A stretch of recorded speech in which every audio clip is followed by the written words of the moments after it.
যদিও আমি মুসলমান ধর্মে যে কলেমা পড়ে বা কলেমাকে বিশ্বাস করে মুসলমান হয়েছি, কিন্তু মূলত আমি মানব জাতি। আর আজকে মূল যে বিষয়গুলো আলাপ করব, যে আমি আশা করব যার ভিতরে বিন্দু পরিমাণও জ্ঞান আছে, যেই মানুষের ভিতরে সৃষ্টির জ্ঞান মোটামুটিভাবে আছে, এবং আমরা যে জন্ম নিছি, যে শুধু বাবার কাছেই জন্ম নেই নাই, আমরা মায়ের কাছেও জন্ম নিছি। তবে এই পৃথিবীর সমস্ত মেয়ে মানুষেরা মায়ের জাতি, নারী জাতি তো বটে, কিন্তু মায়ের জাতি। আজকে এই মায়ের জাতিদেরকে উদ্দেশ্য করে আমি কিছু কথা বলবো ইনশাল্লাহ। সেই কথাগুলো হলো যে আমাদের মুসলমান ধর্মে যদি আমি লক্ষ্য করি, মোল্লা, মুন্সি বা যারা সামাজিকভাবে আল্লাহর ইবাদত করে, নামাজ রোজা পড়ে, কিন্তু দেখা গেছে ধর্ম হিসাবে আইন অনুসারে চলার চেষ্টা করে, কিন্তু সেই চেষ্টার মধ্যে ত্রুটি আছে। সেই ত্রুটিটা হলো যে আমি যদি নামাজ না পড়ি তো মানুষই কি বলবে, আমি যদি জাকাত না দিই, আমি অনেক ধনী মানুষ, তাহলে মানুষই কি বলবে। তাহলে বোঝা গেল যে মানুষে খারাপ বলবে, এই জন্য সে এগুলো করবে। আর আল্লাহ সূরা মাউনের মধ্যে বলছে যে দুর্ভোগ সেই নামাজকারী যারা এতিমের গলা ধাক্কা দেয়, দুর্ভোগ সেই ইবাদতকারী, দুর্ভোগ সেই নামাজকারী যারা লোক দেখানোর জন্য করিয়া থাকে। আজকে আমি মূলত যে উদ্দেশ্য, আমি এই পৃথিবীতে মায়ের জাতিদেরকে নিয়ে আমি কিছু কথা বলবো। যারা অল্প শিক্ষিত, যারা মোল্লা মুন্সি বা যারা মুসল্লি, এদের মধ্যে একদল আছে তারা নারী জাতিকে মূল্যায়ন করে না, এবং মায়ের জাতি যে নারীর জাতি, এই জিনিসটা যদি তারা একটু লক্ষ্য করত, তাহলে তারা তাদেরকে মানে না, কিন্তু তাদেরকে সর্বসময় পায়ে সালাম করত, যদি আসল ভেদগুলো তাদের মনে থাকতো। আজ আমি সমস্ত বিশ্বের নারীদের দিকে লক্ষ্য করি, আজ আমি সমস্ত বিশ্বের মায়ের জাতির দিকে লক্ষ্য করে আমি কিছু কথা বলবো ইনশাল্লাহ। সেই কথাগুলো হলো, বাবা জন্ম দিল, বাবা চলে গেল কাজে কামে, অফিসে, বিদেশে, কিন্তু একজন সন্তানকে কে লালন পালন করলো? সমস্ত সংসারের দায় দায়িত্ব, সমস্ত জ্বালা যন্ত্রণা কে সইল? মা সইল। এবং মা কিন্তু 10 মাস 10 দিন বোঝা বইল। তাহলে যেই নারী জাতি আমাকে 10 মাস 10 দিন বোঝা বইয়া এই পৃথিবীতে আনছে, আনার পরে আমরা সাধন করতে পারতেছি, পৃথিবীকে দেখতে পারতেছি, এবং যেই মা আমাকে ভাষা শেখাইলো, যে মা আমাকে নিজে না খাইয়া খাওয়াইলো এবং নিজে কষ্ট ভোগ করলো, আমাকে কষ্ট করতে দিল না, তাহলে যারা এসব বলে, নারী জাতিকে তুচ্ছ করে যারা কথা বলে, তারা মূলত মানুষের কাতারে পড়ে না। আরও একটি কথা বলবো, সেই কথাটি হলো, আমরা বলি গোস্ত খাই, আসলে গোস্ত কথাটা ঠিক নাকি মাংস কথাটা ঠিক, এটা আপনারা বলবেন। হয়তো এমন আছে, আমাকে ফোন দিয়েও কেউ বলতে পারেন, কেউ কমেন্টেও বলতে পারেন, কিন্তু আপনার ইচ্ছা করবে সঠিক কোনটা সেটা বলতে, যদি মানবতা বা মানুষত্ব যদি আপনাদের থাকে। সেটা হলো, মাংস কথাটা ঠিক না গোস্ত কথাটা ঠিক? একটা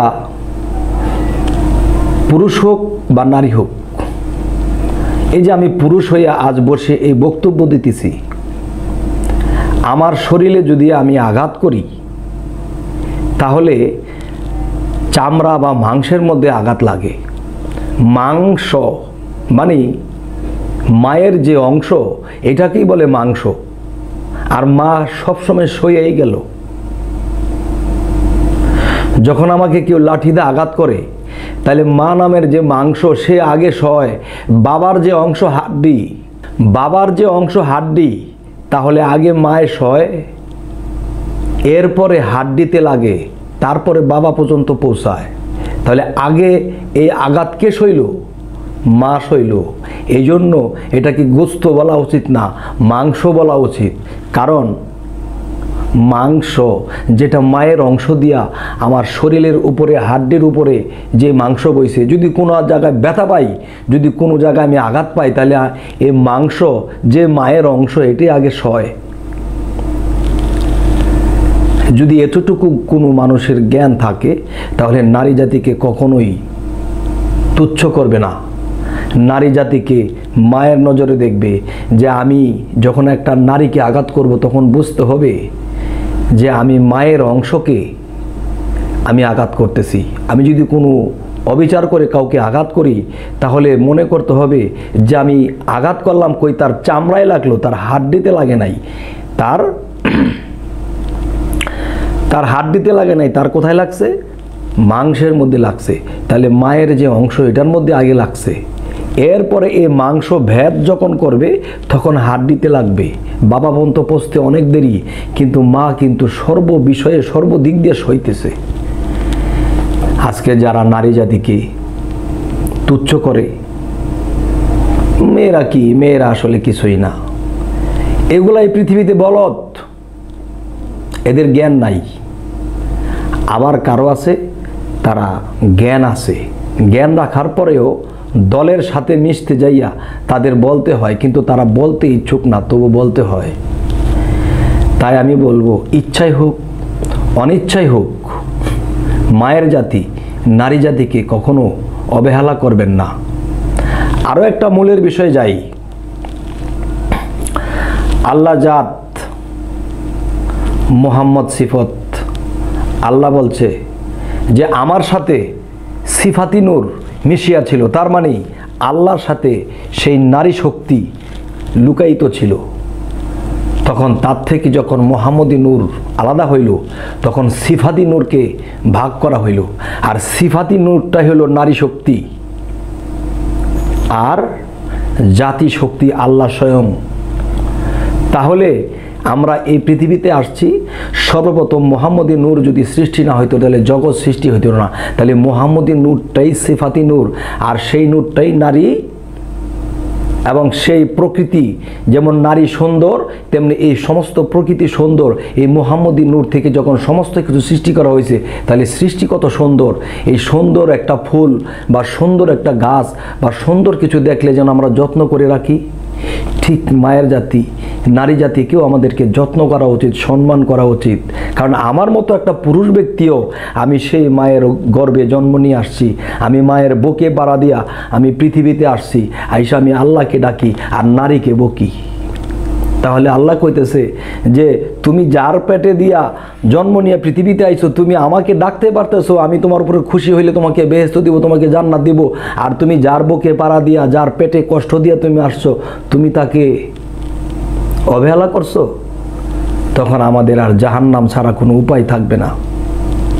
হে জগতের মানুষ, আজ আমার এই কথাগুলো বলতে ইচ্ছা করলো কেন?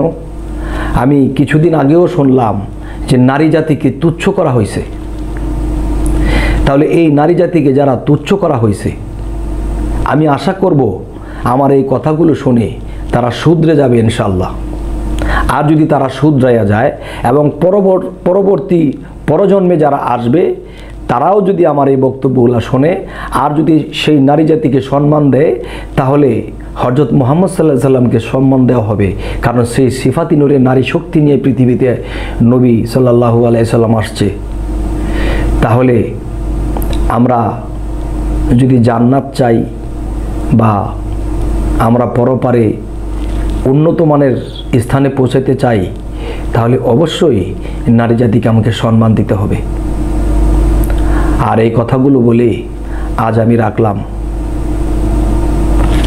আল্লাহ হাফেজ।